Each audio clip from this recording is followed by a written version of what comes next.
into your hat.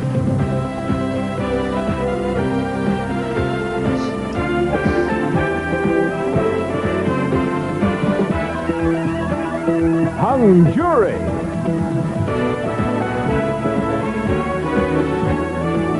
And now, here's the man with all the catchphrases, Roy Walker. Oh, thank you very much, ladies and gentlemen. Welcome to Catchphrase. Catch the money, catch the prizes.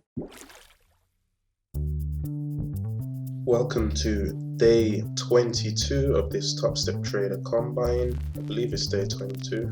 Yes, it's Tuesday the 21st of February 2017. Another positive result so far today. I may carry on. This is a combination of yesterday's tally and today's tally, because yesterday was President's Day and Top Step Trader combines the two results between the holiday and then the day after the holiday. So if you subtract the 109 or whatever, something similar that I made yesterday, I am up $137.92 so far on 6 trades. Again, I've got some nighttime trades in there, and I really shouldn't be taking trades at night, so we can subtract that. And then there's a CL trade in there which doesn't strictly follow my rules, which is the one you're looking at on screen here right now. And so if you take out those trades, then I'm still up $130 or thereabouts, but in 3 trades as opposed to 6. So why, you'll have noticed at the beginning of this episode, this video, that I have put in a clip of catchphrase. Now, for those of you who are not based in the UK or who are not from the UK, it was, I'm not there now, I'm in Italy, but as far as I'm aware, it may still well be on TV there now, but obviously not with the same presenter. But this was the classical Saturday night game show experience, and I remember it as a child. It's something I looked forward to every week, not specifically for the programming of itself, but it's just, it brings back many warm, fond memories, as you can tell by my face as I was watching it, of Saturday evenings after shopping with Mom and all kinds of childhood memories. And the reason why I included that catchphrase with Roy, the host, Roy Walker, there, is because one of his favorite catchphrases, no pun intended, was "say what you see." And so for those of you, I'll be taking you right back, any of you who are from the UK, and you know who you are, whoever's watching this video. Yeah, he would say, "say what you see." And there's an inherent difficulty, I think, with people in general, and perhaps traders in particular, that they find it so difficult to just, rather than say what you see, they find it so difficult to trade what they see. And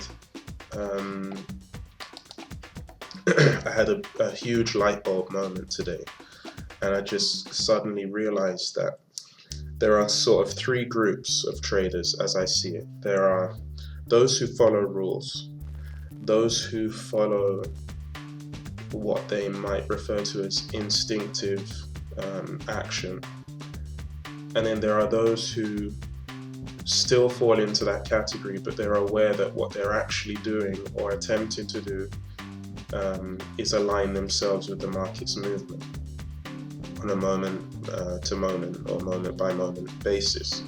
So when a rules-based trader is really saying that, hey, I can't handle the emotions involved with winning and losing and outcome bias, because your actions aren't strictly correlated to the result. It's very loose. Over time, over a large number of trades, then yes, if you're working with edge, that edge has a higher chance of manifesting itself. And if you're working with randomness and just going by just flying by the seat of your pants, then over time, even if you have good periods within a larger period of time, you'll end up with nothing, or with losses, with trading costs at the very least, if not greater losses.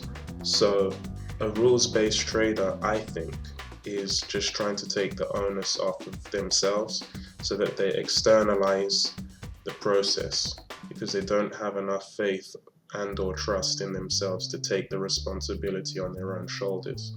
So if you follow your rules and nothing happens, or you take some losses, you say, hey, I followed my rules. If you don't follow your rules and you get positive results, then there's the potential for guilt, because you're going to feel like, well, I didn't follow my rules, so this isn't sustainable. I can't rely on my ability to read the markets. I have to rely on the rules ability to interpret the market. And so you set yourself up for a fall, in the sense that you're tied to these rules, which, for better or worse, are quite rigid in an ever-changing market. So for example, 2 days ago I did a video regarding mass favorable excursion, and those mass favorable excursions may fall.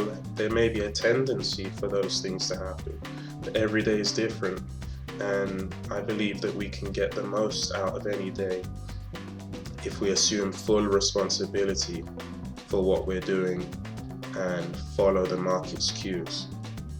Now, that isn't to say that, okay, you got the rules-based trader that we just spoke about, then you got the person who's flying by this, I wouldn't say flying by the seat of their pants, but going off of what they might perceive to be gut instinct.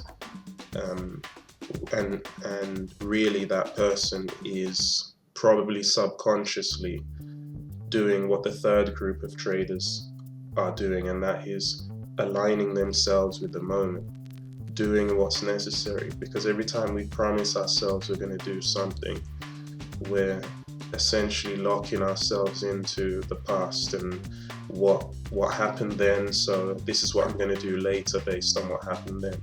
But if we can learn to read the market, and which I'm sure most of the people watching this video, anyone who's been around the track a few times, the trading track, knows how to read the market. But I think the sticking point, or the difficulty, is in maintaining that trust, maintaining the trust going forward, and accepting that following the market's cues will lead to losses. The market will tell you to get out of the trade and then carry on in your direction, or it will tell you to stay in the trade and then reverse on you and give back paper gains. So we need to keep a probabilistic long-term view and be trusting of what we see. And so that's why it just popped into my head, catchphrase, say what you see. Just keep trading what you see and let the results unfold. And so that's what I did today. And, I took, and the market told me to get out here. 11 ticks on CL for 5 ticks risk. That was CL. 6B, market said jump in here. If I was here, I would have taken a long from here, but then when this situation occurred, I watched volume and price. It was suggesting it needed to go lower, and so I waited for that to occur and then took a trade, 416. Rather than holding to a pivot or holding to whatever, I just watched the candles, watched volume, and got out for a 12 tick gain for my 10 tick stop. So that's a 1.2 hour trade. Now, if I'm sticking to statistics and saying I need to do X, Y, and Z, then I take the edge off of the present moment. And so I was happy. I was trying to avoid thinking about what could happen after I got out of the trade, and I was just focusing on the present moment. And that's what I got out of that 1.2 hour there. Then 6C, I didn't catch the long from here at where was it? At 1.5, 601.5. So that was that. And then 6J, I was still with 6J, still locked into a rules-based thinking, as if it was my baby, because I've been concentrating on the 6J. So I let it go in favor, let it go. 7 ticks for my 5 tick stop, 1.4 hour in favor, let it stopped me out at break even. And then I said, frig it, you know, like I'm gonna just take what the market's offering. Got in here, back in at roughly, I think it was the same price or thereabouts, and took it off for 1 hour, and it actually went more than 2 hours in favor, like an hour and a bit further in favor. But that's neither here nor there. It's just staying with the moment and taking the trades as they occur. And with that, I was able to manage $137.92 on 6 trades. So if our average risk, no risk, was more than $62.50, and they were as small as, well, if you include commission, $66.18, and they were as small as $53.68. So let's just for argument's sake, get an average of those two. And then, hold on, let's do this, divided by 2. So this is your average trade with costs, $59.93, your average stop. $59.93, 137.92 divided by 59.93. And what we're doing here is finding the number of risk units that we made. 2.301 risk units in 6 trades means per trade we managed 0.38, 0.4 to 3 decimal places. So that's 0.38 for expectancy, and that's great. If you can crank off a few trades every day, 5-10 trades at 0.384, and you're at it, you know, then it's just a case of increasing contract size. If you can get your average risk up to instead of $60, you get up to 120, then each trade you take will return roughly 46, and then it's just a case of taking more trades. You take 5 in a day, you make that much. That's 1,152 a week. 3, 4, 5. I don't remember how to do that now. 4.3, 5, 3, 8, 1, 2.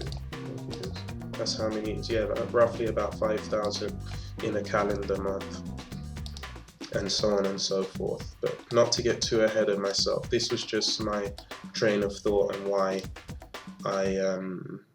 I suddenly thought of the good old days when Catchphrase was on TV. So that is, it's coming up to 3:30 Central European time, so that's just 2 minutes off of market open in the US, 9:30 Eastern.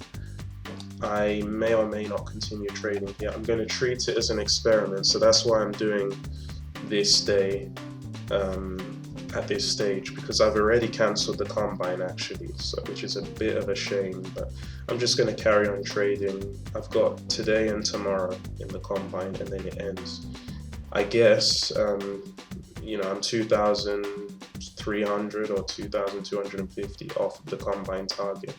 It's highly unlikely, but I guess it's possible that I could hit the target by the end of tomorrow. But I'm just going to continue trading along and see what happens. If I give it all back, then fair enough. This is a bit of an experiment, but it's looking good for my method. I've regained control in the sense that I've taken it back from a more strict rules-based trading to an idea, an ideology, a methodology, and that allows me a lot of flexibility and leaves the onus on me, the responsibility firmly on my shoulders.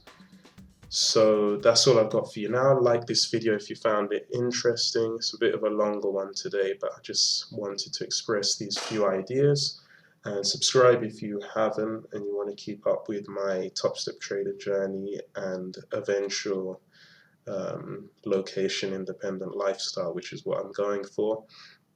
And as always, stick to your quote rules, your methodology, and follow your unique plan. See you next time.